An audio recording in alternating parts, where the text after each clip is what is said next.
हूँ रिंकी बाजपेयी और आप देख रहे हैं फैसी न्यूज। जी हाँ, मुस्लिम होना तुम्हारे बर्तन में चाय नहीं पी सकता। भारत के सबसे विकसित, सबसे शिक्षित और सबसे उदार महानगरों में शुमार एक कैपिटल सिटी के पुलिस वाले ने जब एक डॉक्टर से ये कहा होगा तो जरा सोच कर देखिए उसके दिल पर क्या गुजरी होगी।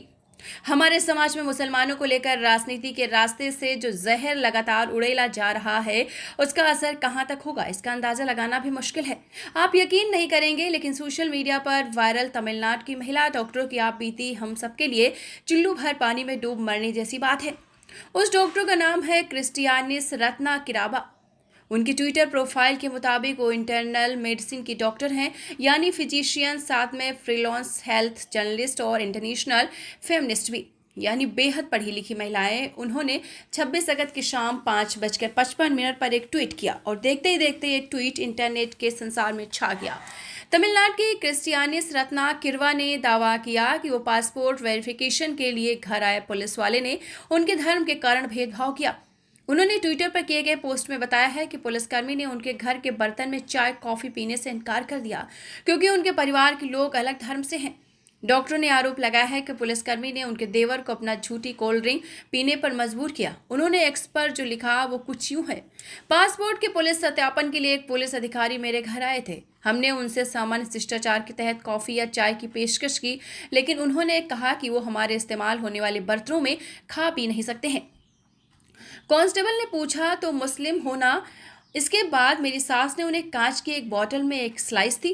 उसने बोतल में कुछ स्लाइस छोड़ दी और मेरे देवर से कहा कि जाने से पहले वो बची हुई स्लाइस खत्म कर दें। क्रिस्टियानिस रत्नाकर ने लिखा, ये उनके लिए भेदभाव का पहला अनुभव था जिसे उन्होंने झेला है। उन्होंने अपने पोस्ट में आगे लिखा कि दक्षिण भारत ने मुझे बहुत लाड प्यार दिया है।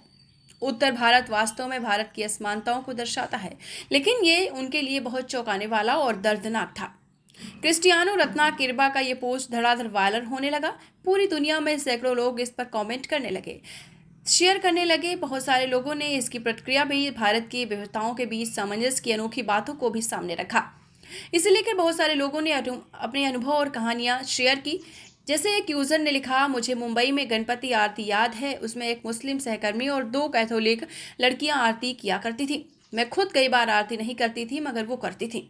अब मुझे लगता है कि केवल वही व्यक्ति जो वास्तव में अपने धर्म का सम्मान करता है वही दूसरे के प्रति भी सम्मान दिखाएगा। एक और यूजर ने लिखा कि उनकी हिंदी के शिक्षक पारसी थी और उनका उच्चारण बहुत अच्छा था। एक और यूजर ने लिखा कि उन्हें मुस्लिम योग टीचर शांति मंत्र सिखाती थी।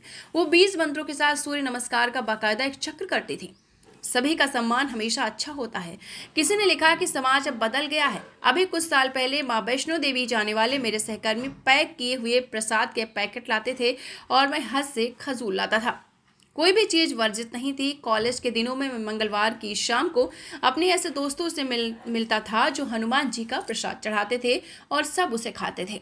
असल में क्रिस्टियानिस किरबा के इस पोस्ट ने समाज की बहुत सारी परतों को उधेड़ दिया।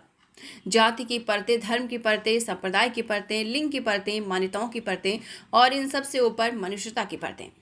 हम सब जानते हैं कि इस देश में दलितों के साथ हजारों साल तक क्या हुआ है और वो सिलसिला आज भी पूरी तरीके से रुका नहीं है, जारी है। ये बात सच है कि बहुत सारे कानूनी प्रावधानों ने समानता की गारंटी की, लेकिन ये भी सच है कि सिर्फ कानून से सब कुछ नहीं बदल सकता।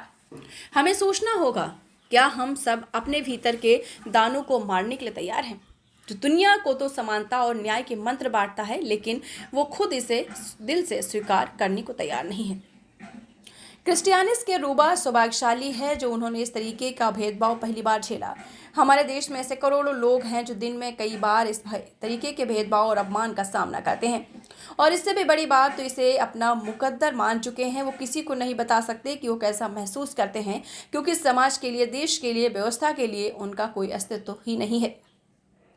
एक मनुष्य के तौर पर, संविधान के हिमायती एक नागरिक के तौर पर मैं आपसे अपील करता हूं कि ना केवल ऐसे हर भेदभाव से खुद को अलग कीजिए, आप अपने साथ नहीं होने देना चाहेंगे, बल्कि इसका विरोध भी कीजिए। ऐसा करने वालों से संवाद कीजिए और जिस किसी भी स्तर पर बदलाव आ सकता है उसका रास्ता तैयार कीजिए। ये दुनिया इसके बिना न खूबसूरत बन सकती है और न उदार होने का दावा कर सकती है। मुझे पता है कि अपनी जनता से लड़ना सबसे मुश्किल होता है, लेकिन आज नहीं तो कल इसे लड़ना तो पड़ेगा। कम से कम अपनी बन रही और आने वाली नस्लों के बाद तो बहुत सारी बातें आपके जहन में उठती होंगी, तो इस खबर के बारे में आपकी क्या राय है? आप भी अपने विचार हमारे साथ साझा कर सकते हैं। रहिए fight against criminal daily newspaper. आज की खबर में बस इतना ही। वीडियो को लाइक करें और चैनल को सब्सक्राइब कर ले, जिससे आने वाली वीडियो की नोटिफिकेशन आपको मिलती रहे।